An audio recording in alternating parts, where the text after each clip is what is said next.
I'm going to show how to make bricks in Affinity Photo's procedural texture filter. I made these bricks. You can change the scale of them. I can change the amount of grout I have on them, make it thicker or thinner.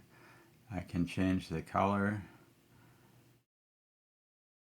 of those, and then I can change the color of the grout. I can also change the size of the ratio of the bricks from thin bricks to fat bricks. I'm going to explain how to do this, and so I'm just going to exit out of here. Oops, I'm going to delete this one. I'm going to start with a new document.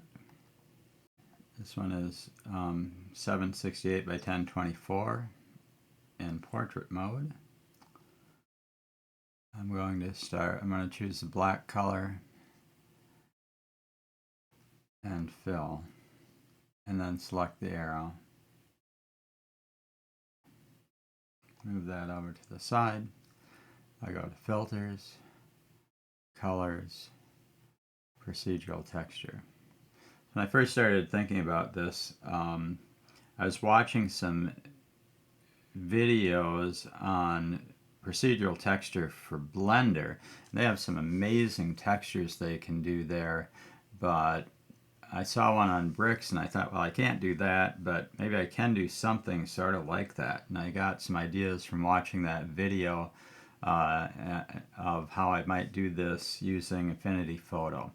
So that's where I got the idea from, and so I'm going to go and show how I do this. So the basic idea was I would create two stripes, one white, one black, and then in the white one I'd put lines, and in the black one I would later add another layer of bricks to that one. So that's my strategy.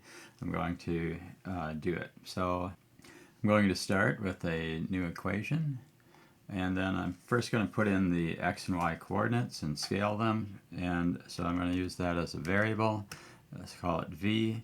And I'm going to be a vector 2 element vector. And it'll be rx times a divided by w and ry times a divided by w.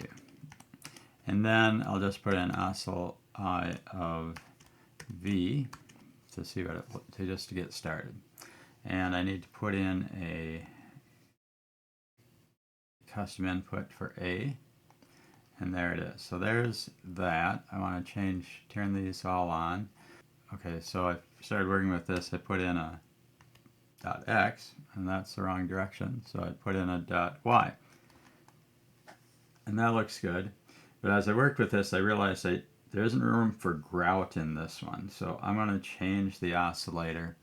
Let's bring this up a little more, about 6.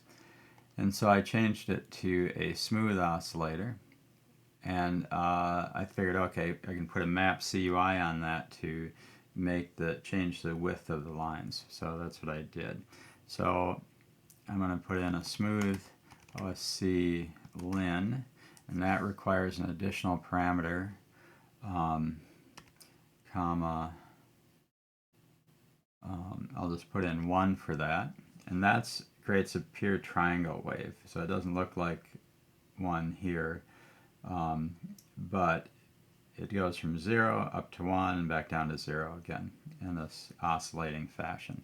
So when I put in the mapcui, I can have it cut off just the top of this or go down as far as I want. So I'm going to put that on next. So I'm going to put this inside of a mapcui like that, and that takes 2 edges for the one where it starts and where it ends, and then I'll put in, so I have to add that as a parameter. I'm going to have it range from 0 to 1, and I'll call that E. And so, yeah, so I can make these as wide as I want. And so really I want them a little about like that, I think.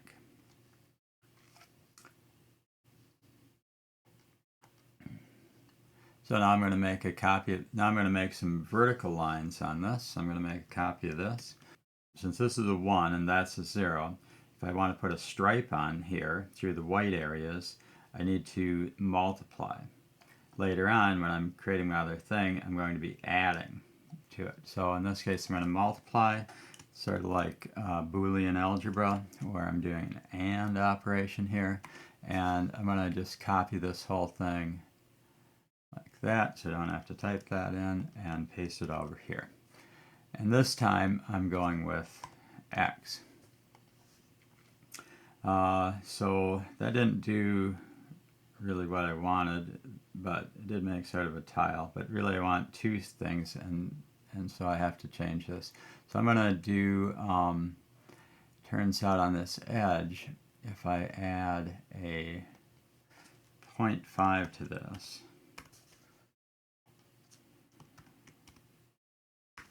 like that, now I can change this, and this can be the thickness of my grout. I'll just put in grout here, and then this is my scale over here. Okay, so now that looks very good. That looks like just the kind of bricks I like. Now I just have to set up another set of bricks over here and then move them over to the side. So that's what I'm going to do. So in order to create white objects in a black area, I will add them. So the Boolean operation OR. So I'm going to grab these guys, this whole thing, and put it in over there. And it didn't do anything, but I think I need to offset the Y by 1. Okay, so I've got my 2 rows of bricks. I just need to offset them by something. And so I think I can do that if I just add 1 to the X coordinate. Okay, so now I've got my 2 rows of bricks, and I can control the grout thickness, make it thinner or thicker. Next thing I'm going to do is to bring in a color so I can make colored bricks. So I'll just bring in a color, and I'm going to add 3 different colors for the red, R1, the green, G1, and the blue, B1, like that. I'll just label these. This is VC1, so I can multiply this by VC1. Oops. Like that, and then I can bring this, and I could make, that didn't work very well, so I have to put this inside of parentheses. So I'll put this whole thing in parentheses, like that. There. And that's maybe a darker red, and maybe a little bit to the orange. Maybe even make a little bit gray towards the gray end of the spectrum. Make a nice red brick like that. Okay, that looks pretty good, but it would be nice if I could have the grout be a different color too. And so I think, okay, if I take this, if I take 1 minus this pattern, that will be the grout, the in-between area. So I'm going to do that. I'm going to take this whole thing, it's VC1, in fact I'll take the VC1 as well, Control C, and then I'll go, I'm going to add V of VC2, I'll use a second color of a 1 minus this.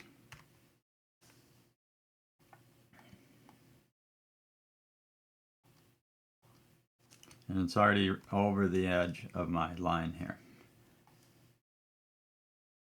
And I have to add my 3 colors. R2, G2, and V2. And let's see. Oh, and I have to add my color vector in, so I'm going to copy that from my other thing over here, and I'll just put it right here. Okay, so now I've got my bricks and my grout, and I can just make this sort of a off-white or gray tone like that. The next thing I thought was maybe I could change the ratio of these bricks. It'd be nice if I could change either the height or the width of these bricks independently. So maybe I could put a factor in for that. So I did. I put in this b value, and then I thought, well, maybe if I multiply all of my edges by that, so I'm going to actually, maybe I could just put it in here and multiply by b, like that. And so there it's 1. Yeah, so now I can increase those all the way up to as far as I want. But when I do, I notice my grout starts getting too thick on this side. To fix the grout, I decided I worked at it for a little while, and I need to have my grout multiplied by b too. So I need to multiply this factor by b as well. So I can do that. I'm going to create a new variable over here. I'll call it e equals, I'm going to call this one gs, I guess. E equals gs times b. See how that works. So that did not solve the problem. So after messing around with this, I found out, well, I only want to do that on this gap, not on this gap. I'll create a new variable f equals just gs. Okay, and now I got to put that in here. And so I'm going to change this one to f, and this one to f, and this one to f, and this one to f. And now it's gotten really big, so it's sort of hard. And this one to f, and this one to f, and one more. This one to f, and this one to f. Okay, so now my grout size, yes, is good, and my brick size is good. So the e I multiply by b, but on this one I don't. But now I have, you know, there's a lot of range here that I'm not using, so it makes it disappear, and then it goes all the way down to 0. So I could adjust for that. Okay, so I'm actually going to set this up with an f variable f equals, and it turns out that if I take and add a small amount to this, I'll use gs plus 0.1 and divide by 5. That'll give me about the right amount of range. But then I need my e variable e equals, I'll just make it f times b,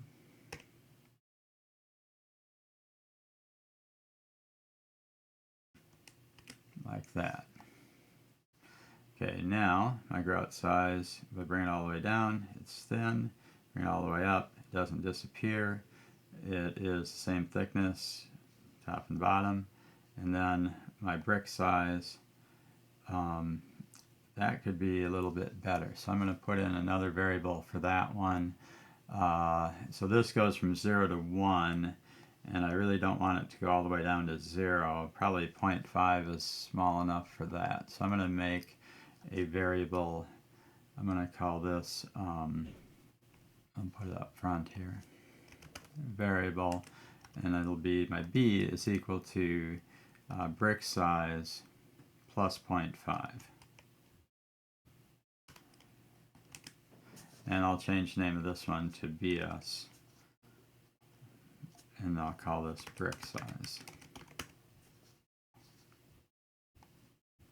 Now I can, when I have it all the way down, they're just sort of square bricks, and then all the way up, they're little narrow bricks. That makes a nice range for my brick size. All right, let me know if you have any comments or questions, and thanks for watching.